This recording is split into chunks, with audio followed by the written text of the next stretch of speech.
وجاہدوا فی سبیل اللہ، اور وہ لوگ جنہوں نے اللہ کی راہ میں جہاد کیا.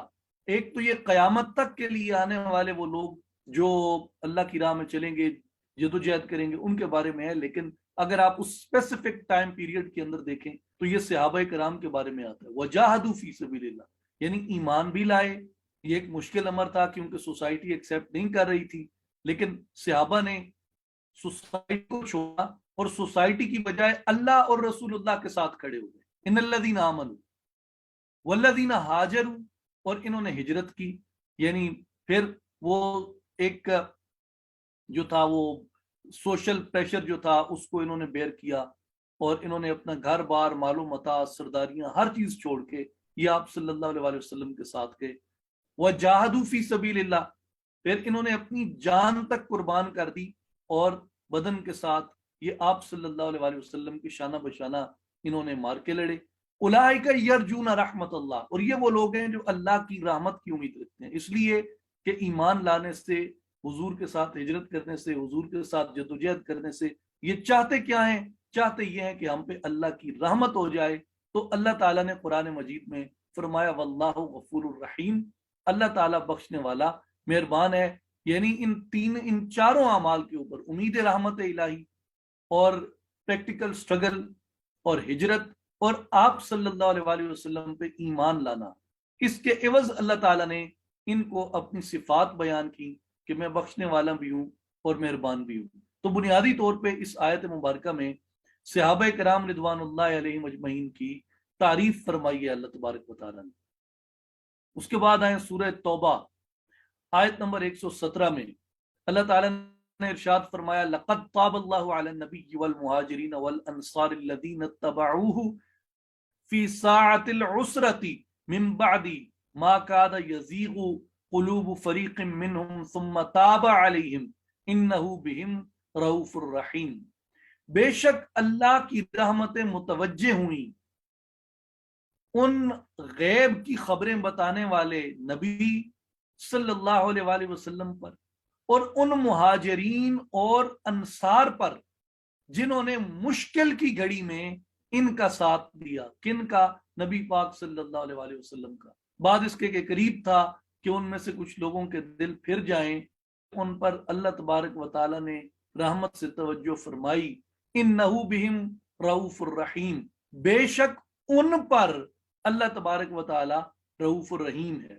یعنی اس میں چند چیزیں نہایت اختصار سے میں عرض کر دوں کہ بے شک اللہ کی رحمتیں متوجہ ہوئیں علی النبی، نبی پاک صلی اللہ علیہ وسلم کی ذات اقدس کی طرف، والمہاجرین والانصار، مہاجرین اور انصار کی طرف. یعنی جو رحمت الہی ہے اس نے جس طرح نبی پاک صلی اللہ علیہ وسلم کی ذات اقدس کو اپنی آغوش میں لیا ہوا تھا اور اپنی خاص محبوبیت میں آپ صلی اللہ علیہ وسلم کو رکھا ہوا تھا، اسی طرح اللہ تبارک و تعالیٰ نے اپنی رحمت سے توجہ فرمائی مہاجرین کی طرف.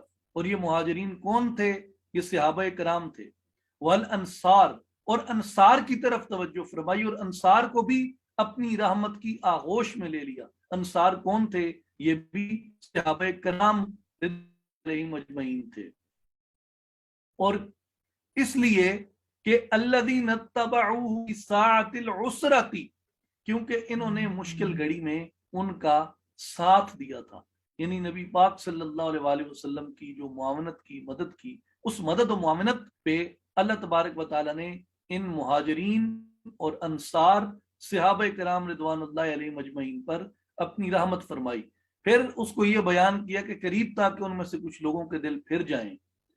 یعنی بہت زیادہ امتحانات سے، آزمائشوں سے، مصائب سے، مشکلات سے جس وقت یہ لوگ گزر رہے تھے، تو یہ اللہ کی رحمت ہی تھی جس نے ان کے دلوں کو نبی پاک صلی اللہ علیہ وسلم کی ذات اقدس سے پھرنے نہیں دیا، بلکہ حضور کی ذات اقدس سے ان کو جوڑے رکھا. اور پھر فرمایا انہ بہم، بے شک ان پر، یعنی کن پر؟ ان میں نبی پاک صلی اللہ علیہ وسلم کی ذات گرامی بھی بعض نے شامل کی اور بعض نے یہ کہا ہے کہ یہ اسپیسیفکلی مہاجرین اور انصار صحابہ کرام کے لیے اور ان لوگوں کے لیے جنہوں نے مشکل وقت میں نبی پاک صلی اللہ علیہ وسلم کا ساتھ دیا صحابہ میں سے، ان کے لیے اللہ تعالیٰ نے اسپیسیفکلی کہا کہ انہو بے شک اللہ پاک بہم ان لوگوں کے لیے رؤوف الرحیم نہایت مہربان ہے اور نہایت رحم فرمانے والا ہے۔ اس کے بعد آئیں سورہ انفال کی آیت نمبر 4، اولئک هم المؤمنون حقا، یہی سچے مسلمان ہیں اور ان کے لیے درجے ہیں ان کے رب کے پاس، لہم درجات عند ربہم ومغفرۃ ورزق کریم، یہی سچے مسلمان ہیں۔ اور یہاں اشارہ کن کی طرف تھا؟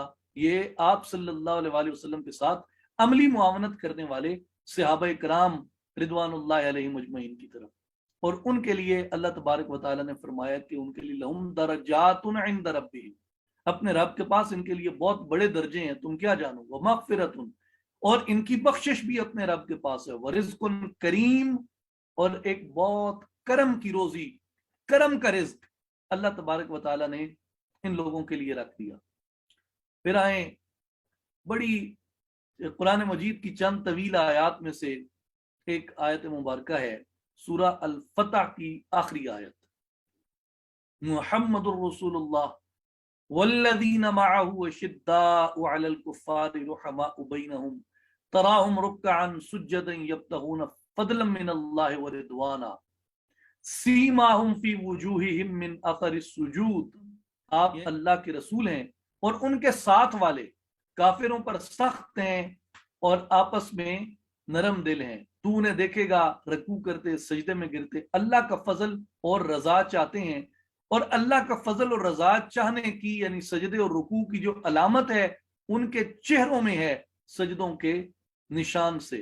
اور پھر قرآن مجید نے یہ بیان فرمایا ہے ذالک مثلہم فی التوراۃ و مثلہم فی الانجیل، یہ ان کی صفت جو ہے وہ توریت میں بھی ہے اور ان کی صفت انجیل میں بھی، جیسے ایک کھیتی اس نے اپنا پٹھا نکالا، پھر اسے طاقت دی، پھر دبیز ہوئی، پھر اپنی ساکھ پہ سیدھی کھڑی ہوئی، انسانوں کو بھلی لگتی ہے تاکہ ان سے کافروں کے دل جلیں۔ وعد اللہ الذین آمنوا وعملوا الصالحات، اللہ نے وعدہ کیا ہے کن سے؟ ان لوگوں سے جو ان میں سے ایمان لائے اور جنہوں نے اچھے عمل کیے، مغفرت و اجرا عظیما، اور ان کے لیے مغفرت ہے اور اللہ کی بارگاہ سے اجر عظیم ہے۔ تو اس میں بعض علماء کرام نے یہ فرمایا ہے کہ جو پہلے حصہ ہے محمد رسول اللہ، آپ صلی اللہ علیہ وآلہ وسلم کے بعد والذین معہ، اس سے مراد کہتے ہیں کہ سیدنا ابو بکر صدیق رضی اللہ تعالیٰ عنہ ہے، کیونکہ لا تحزن ان اللہ معنا سے جو وہ معہو سے اشارہ حضرت ابو بکر صدیق کی طرف ہے، اشداء علی الکفار، جو کفار پہ شدت رکھتے ہیں، یہ اشارہ سیدنا فاروق اعظم رضی اللہ تعالیٰ عنہ کی طرف ہے۔ رحماء بینہم، یہ اشارہ یعنی وہ آپس میں رحیم ہے، یہ اشارہ سیدنا عثمان غنی رضی اللہ تعالیٰ عنہ کی طرف ہے۔ تراہم رکعا سجدا، تم دیکھو گے کثرت سے رکوع اور سجدے کرتے ہیں، یبتغون فضلا من اللہ ورضوانا، تاکہ وہ اپنے رب کے فضل کو اور اس کی رحمت کو تلاش کر سکیں۔ تو کہا اس سے مراد سلطان علی اللہ وجہہ، آپ کی ذات اقدس ہے۔ تو یہ ترتیب میں ان چاروں خلفائے راشدین کے جو اوصاف ہیں وہ بیان کیے گئے۔ پھر آگے ان کے چہروں کے انوار بیان کیے، سیماہم فی وجوہہم من اثر السجود، تم ان سجدوں کے اثر ان کی پیشانیوں کے اندر دیکھو گے۔ تو یہ صحابہ کرام کے چمکتے ہوئے پرنور چہرے تھے۔ اور پھر آگے بیان کیا ذالک مثلہم فی التوراۃ و مثلہم فی الانجیل، اور یہ وہ بات ہے جو ہم نے اپنے حبیب مکرم صلی اللہ علیہ وآلہ وسلم کے صحابہ اور آپ کے یاروں کے بارے میں توریت اور انجیل کے اندر بیان کر دی تھی۔ تو اس لیے جتنے علماء یہود تھے یا علماء نصارہ تھے، وہ صحابہ کرام کو ان کے حلیوں سے جانتے تھے، ان کے چہروں کی تاثیر سے جانتے تھے، جیسے حضرت ابو بکر صدیق رضی اللہ تعالیٰ عنہ کو ایک راہب نے پہچان لیا تھا۔ تو اس طرح کے کئی واقعات یہاں مینشن کیے جا سکتے ہیں، but remaining strictly with in Quranic paradigm. Secondly اس میں یہ بات ہے کہ یہ جنرلی تمام صحابہ کرام کے اس میں اوصاف بیان کیے گئے ہیں، اور تمام صحابہ کرام کی عظمت و فضیلت کو بیان کیا گیا، اور یہ کہا گیا کہ والذین معہ، اس سے مراد جمی صحابہ کرام، یعنی جتنے لوگ جو آپ صلی اللہ علیہ وآلہ وسلم کے ساتھ ہو گئے، ان کی نشانیوں میں یہ ہے کہ وہ کفار پہ تو سخت ہیں مگر آپس میں نرم ہیں، علامہ اقبال رحمۃ اللہ علیہ نے بڑی خوبصورت اس کی ترجمانی کی، اور ترجمہ ایک چیز ہوتا ہے، ترجمانی ایک الگ چیز ہوتی ہے۔ اقبال نے اس کی ترجمانی کرتے ہوئے کہا تھا کہ ہو حلقہ یاراں تو بریشم کی طرح نرم، رز میں حق و باطل ہو تو فولاد ہے مومن، اشداء علی الکفار رحماء بینہم۔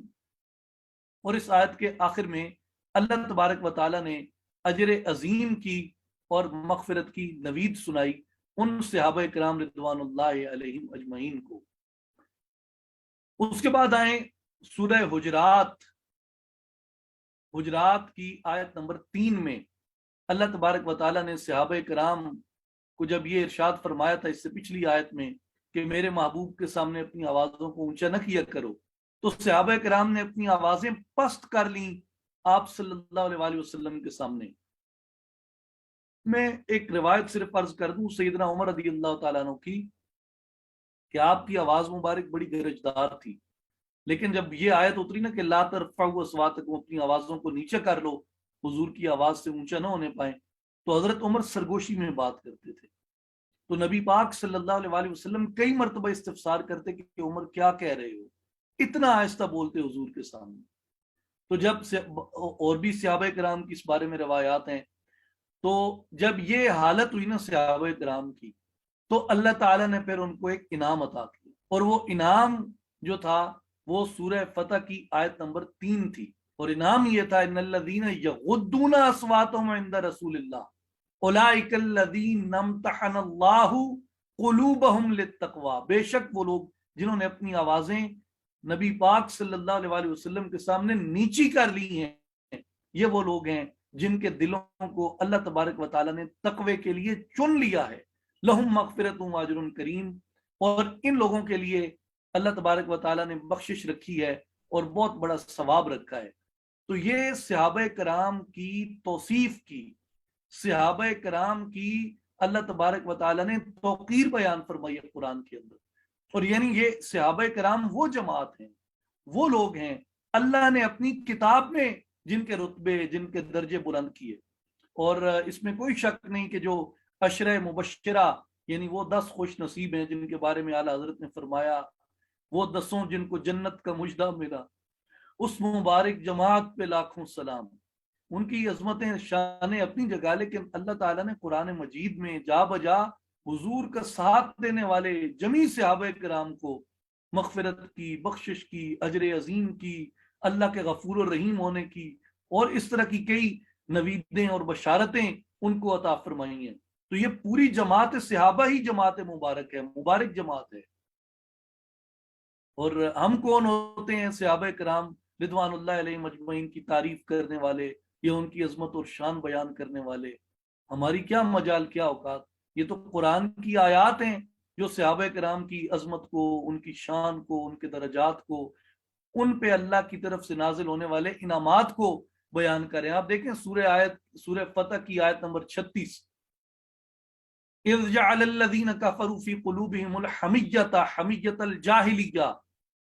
اب کمپیریزن دیکھیے گا، جب کافروں نے اپنے دلوں میں کی وہی جو زمانے جاہلیت کی تھی، یعنی ان کے اوپر زمانہ جاہلیت کی اڑ، زمانہ جاہلیت کی اناپرستی کفار کے دلوں میں تھی، لیکن صحابہ کو کیا عطا کیا؟ فانزل اللہ سکینتہ علی رسولہ وعلی المؤمنین والزمہم کلمۃ التقوی وکانوا احق بہا واہلہا وکان اللہ بکل شیء علیما۔ اللہ نے اپنے اطمینان یعنی جو سکینہ کا انعام ہے وہ اپنے رسول صلی اللہ علیہ وسلم پر اور ایمان والوں پر اتارا، اور پرہیزگاری کا کلمہ ان کے اوپر لازم فرما دیا، اور وہ اس کے زیادہ حقدار اور اس کے اہل تھے، اور اللہ سب جانتا ہے۔ اب آپ آیت کے کانٹینٹ میں غور کریں کہ ایک طرف تو وہ لوگ تھے جن کے دلوں کے اندر زمانہ جاہلیت کی اڑ تھی، زمانہ جاہلیت کا فساد تھا، زمانہ جاہلیت والی انا تھی، لیکن اس کے مقابلے میں صحابہ کے دلوں میں کیا تھا؟ صحابہ کے دلوں میں اللہ تعالیٰ نے سکینہ کو رکھا تھا، ان کے دلوں کے اندر اللہ تبارک و تعالیٰ نے اطمینان کو رکھا تھا، سیٹسفیکشن کو رکھا تھا، ایمان کی ہائیسٹ سٹیج کو رکھا تھا ان کے دلوں کے اندر۔ وَأَلْزَمَهُمْ كَلِمَةَ التَّقْوَى، اور جو پرہیزگاری کا کلمہ تھا وہ ان کے لیے لازم کر دیا. وَكَانُوا أَحَقَّ بِهَا وَأَهْلَهَا، وہ اس بات کے بہت زیادہ حقدار بھی تھے اور اس بات کے اہل بھی تھے. کس بات کے؟ اس کی مفسرین نے فرمایا اس سے ایک سے مراد یہ ہے کہ الزمہم کلمۃ التقوی، ان کے اوپر جو کلمہ تقوی کو لازم کیا گیا وہ اس بات کے حقدار بھی تھے اور اہل بھی تھے.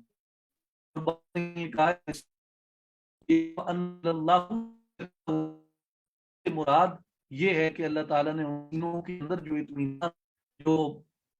جو اطمینان ان کے اندر رکھا تھا، اس سے مراد وہ ہے. اور صحابہ کرام اس سکینہ کے ان کے سینوں میں رکھے جانے کے سب سے زیادہ حقدار ہیں اور سب سے زیادہ اہل بھی ہیں. یعنی جسے ہم ولایت کہتے ہیں یا جسے ہم فیض کہتے ہیں یا جسے ہم نور کہتے ہیں یا انوار کہتے ہیں، اس کے سب سے زیادہ حقدار بھی صحابہ کرام اور اس کے سب سے زیادہ اہل بھی صحابہ کرام ہیں. یہ میں نہیں کہہ رہا، یہ قرآن مجید کی سورہ الفتح کی آیت نمبر 26 آیت نمبر 26 کہہ رہی ہے. وَقَانَ اللَّهُ بِكُلِّ شَيْءٍ عَلِيمًا، اور بے شک اللہ تعالیٰ سب کچھ جانتا ہے. پھر سورہ بینہ کی آیت نمبر 8 کو دیکھیں. جزاؤہم عند ربہم جنات عدن تجری من تحتها الانہار خالدین فیہا ابدا رضی اللہ عنہم ورضوا عنہ ذالک لمن خشی ربہ. ان کا صلہ ان کے رب کے پاس بسنے کے باغ ہیں جن کے نیچے نہریں ہیں اور وہ ان میں ہمیشہ رہیں گے. اور اس سے بھی بڑا انعام کیا عطا کیا، رضی اللہ عنہم، اللہ ان سے راضی ہو گئے. ورضوا عنہ، اور یہ اللہ سے راضی ہو گئے. اللہ ان سے راضی ہو گیا، یہ اللہ سے راضی ہو گئے. اس لیے جب صحابہ کرام کا نام آتا ہے اور ہم کہتے ہیں رضی اللہ عنہم ورضوا عنہ، یہ ہم اپنی طرف سے نہیں کہتے، یہ فقہاء کا یا بعد کے علماء کا یا سنیوں کا تراشا ہوا نہیں ہے.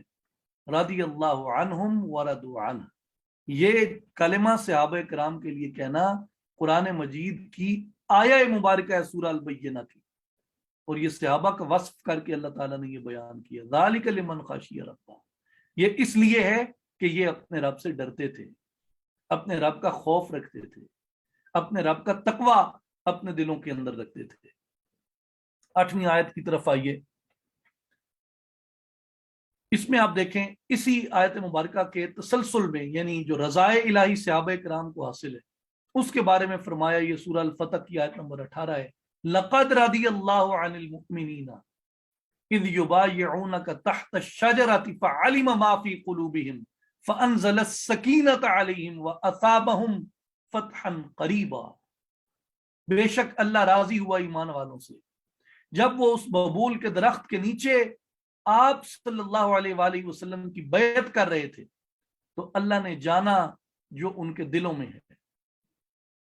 فعلم ما فی قلوبہم، اللہ جانتا تھا ان کے دلوں میں کیا ہے. فانزل السکینۃ علیہم، اور جب ان کے دلوں میں وہ حال دیکھا، وہ کیفیت دیکھی، اللہ تبارک و تعالیٰ نے ان کے سینوں میں، ان کے دلوں کے اندر سکینہ کو نازل کیا. وَأَثَابَهُمْ فَتْحًا قَرِيبًا، اور انہیں جلد آنے والی فتح کا انعام عطا کیا. اب آپ دیکھیں کہ قرآن مجید یہ تصدیق کرتا ہے کہ جب صحابہ کرام بیعت رضوان کر رہے تھے اس موقع پہ ان کے دلوں میں کیا تھا؟ اتنی سچائی تو تھی، اتنا جذبہ خالص تو تھا، اتنی پیور انٹینشن تو تھی ان کے دلوں کے اندر کہ جس کو اللہ تبارک و تعالیٰ نے اتنا پسند کیا کہ قرآن مجید میں اس کی تحسین کی، اس کے حسن کو، اس کے وصف کو بیان کیا کہ اتنے پیارے خیال سے میرے نبی کے یہ جانثار میرے نبی کے ہاتھ پہ بیعت کر رہے تھے کہ فَأَنزَلَ السَّكِينَةَ عَلَيْهِمْ، میں جانتا تھا ان کے دلوں میں کیا ہے، اس لیے میں نے ان کے دلوں میں سکینہ کو نازل کر دیا. اور پہلے حصے میں کیا کہا؟ لَقَدْ رَضِيَ اللَّهُ عَنِ الْمُؤْمِنِينَ، اللہ ان ایمان والوں سے راضی ہو گیا.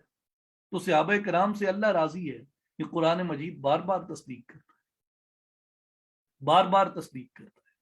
اور جس طرح قرآن مجید نبی پاک صلی اللہ علیہ وآلہ وسلم کی نعت ہے، میرے بھائیوں اور میری بہنوں، اسی طرح قرآن مجید میں جہاں ایمان والوں کی تعریف کی گئی، جہاں جد و جہد کرنے والوں کی تعریف کی گئی، جہاں اعمال صالحہ کرنے والوں کی تعریف کی گئی، اس میں اول مراد صحابہ کرام ہیں.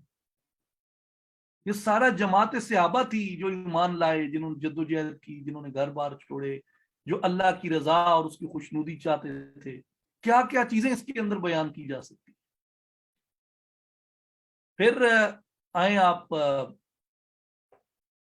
سورہ حشر کی 2 آیات کو دیکھتے ہیں، جن میں اللہ تبارک و تعالیٰ نے فرمایا ہے کہ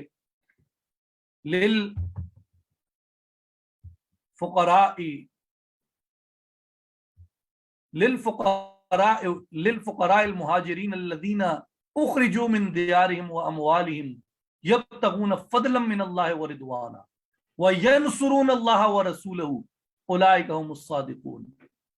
اور یہ جو مال فے ہے، یہ جو مال فے ہے، یہ مال فے جو ہے یہ کن کے لیے ہے؟ یہ ان مہاجرین کے لیے ہے، یہ ان نادار مہاجرین کے لیے ہے جو اپنے گھروں سے ہجرت کر کے آئے ہیں اور جن کو ان کے گھروں سے، ان کے شہروں سے، ان کے اموال سے نکال دیا گیا۔ یبتغون فضلا من اللہ ورضوانا، اور یہ لوگ اللہ کی رضا اور اس کے فضل کی تلاش میں، انہوں نے اپنے دیار بھی چھوڑ دیے، یعنی وطن بھی چھوڑ دیا، اپنے اموال بھی چھوڑ دی اور یہ سب کچھ چھوڑ دیا، اور کیا کرتے ہیں؟ وَيَنْصُرُونَ اللَّهَ وَرَسُولَهُ، یہ اللہ اور اس کے رسول صلی اللہ علیہ وآلہ وسلم کی مدد کرتے ہیں، اللہ کی مدد کرتے ہیں، اللہ کے رسول کی مدد کرتے ہیں۔ اولئک هم الصادقون، یہی تو سچے لوگ ہیں۔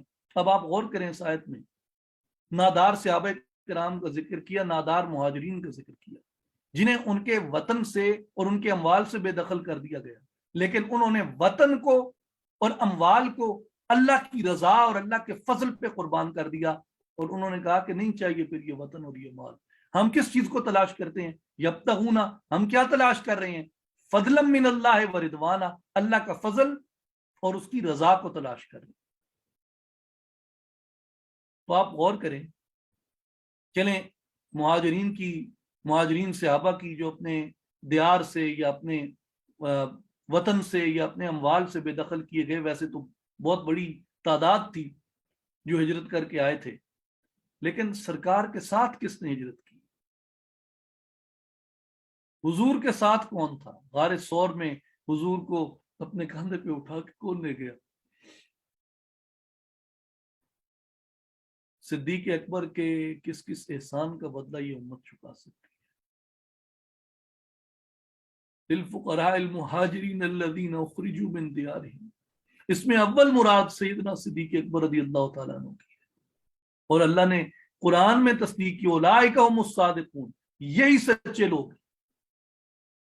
تو ابو بکر صدیق سے میری محبت، فاروق اعظم سے میری محبت، عثمان غنی سے میری محبت، علی المرتضیٰ شیر خدا سے میری محبت، اور دیگر جماعت صحابہ سے، ازواج مطہرات سے میرا احترام اور ادب کا جو رشتہ ہے وہ میرا اختیاری نہیں ہے، وہ اللہ تبارک و تعالیٰ کی تعلیم سے ہے جو قرآن میں دی گئی ہے۔ وہ میرا کوئی تعصب نہیں ہے، وہ میری عصبیت نہیں ہے، وہ قرآن سے ہے جو قرآن نے مجھے سکھایا ہے۔ اللہم صل۔ پھر اس سے اگلی آیت دیکھیں، یہاں پچھلی آیت میں مہاجرین کی توصیف ہوئی ہے سورہ حشر میں، اگلی آیت میں اللہ تعالیٰ نے انصار کی تعریف کی، والذین تبوؤا الدار والایمان من قبلہم یحبون من ہاجر الیہم ولا یجدون فی صدورہم حاجتا مما اوتوا ویؤثرون علی انفسہم ولو کان بہم خصاصہ ومن یوق شح نفسہ فاولئک هم المفلحون۔ اور جنہوں نے پہلے سے ہی اس شہر اور ایمان میں گھر بنا لیا، یحبون من ہاجر الیہم، اور دوست رکھتے ہیں انہیں جو ان کی طرف ہجرت کر کے گئے، اور کیا فرمایا کہ وہ اپنے دلوں میں، وہ ولا یجدون فی صدورہم حاجتا، وہ اپنے دلوں میں کوئی حاجت نہیں پاتے اس چیز سے جو مال دیے گئے، اور کیا کرتے ہیں کہ اوتو یؤثرون علی انفسہم ولو کان بہم خصاصہ، اور اپنی جانوں پر ان کو ترجیح دیتے ہیں اگرچہ انہیں اس کی شدید محتاجی بھی ہو۔ اس میں بنیادی طور پہ تو اس مال فے کے بارے میں بیان کیا گیا۔ جو مال فے جو ہے وہ اوپر بیان ہوا مہاجرین کے لیے، اور یہاں کہا گیا کہ یہ جو مال فے ہے یہ ان کے لیے بھی ہے جنہوں نے اس شہر کو پہلے اپنا گھر بنا لیا، یعنی مدینہ منورہ میں جو پہلے سے بستے تھے۔ اور اس سے مراد یہ بھی ہے کیونکہ جو انصار تھے وہ نبی پاک صلی اللہ علیہ وسلم کی ذات اقدس پہ ایمان تو تب لائے نا جب بیعت عقبہ اولا عقبہ ثانیہ یہ واقعی بیعتیں ہوئیں، لیکن وہ تو مدینہ کی بستی کو آباد ہی اسی نیت سے کیے ہوئے تھے کہ یہ انصار نبی یہ آخر الزماں بنیں گے۔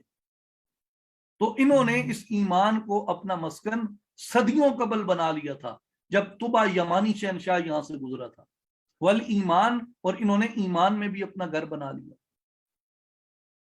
اور یہ کیا کرتے ہیں، یہ یحبون من ہاجر الیہم، اور جو لوگ دنیا بھر سے ہجرت کر کے اس وقت مدینہ منورہ میں جمع ہو رہے ہیں رسول پاک کی معاونت کے لیے، رسول پاک کی مدد کے لیے، رسول پاک پہ ایمان لانے کے لیے، دنیا بھر سے جو لوگ ہجرت کر کے آتے ہیں، یہ انصار ان سے محبت کرتے ہیں،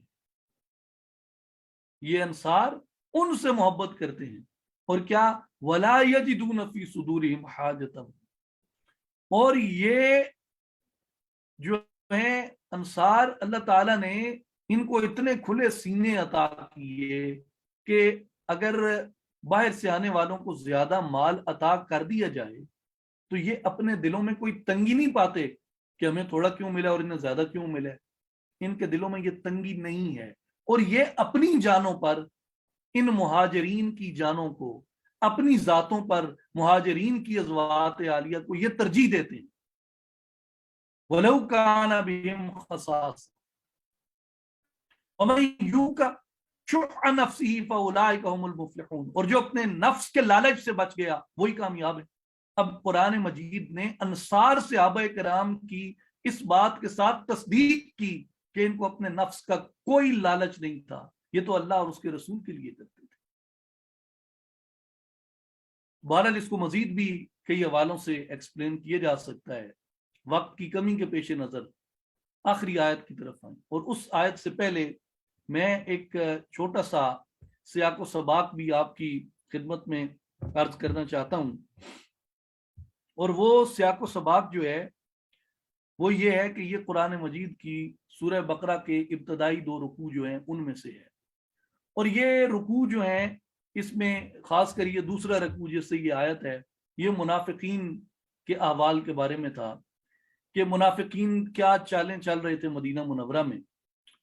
تو اللہ تبارک و تعالی قرآن مجید میں یہ فرماتا ہے کہ جب ان منافقین سے کہا گیا وَإِذَا قِيلَ لَهُمْ آمِنُوا كَمَا آمَنَ النَّاسِ، اے منافقو تم ایمان لے آؤ ان لوگوں کی طرح، یعنی اشارہ یہاں صحابہ کرام کی طرف تھا کہ تم آدھے ادھر اور آدھے ادھر، اوپر سے ادھر اور اندر سے ادھر، وَإِذَا خَلَوْا إِلَىٰ شَيَاطِینِهِمْ، وہ جب اپنے شیطانوں میں جا کے بیٹھتے ہیں تو کہہ لیں یہ ہم تمہارے ساتھ ہیں۔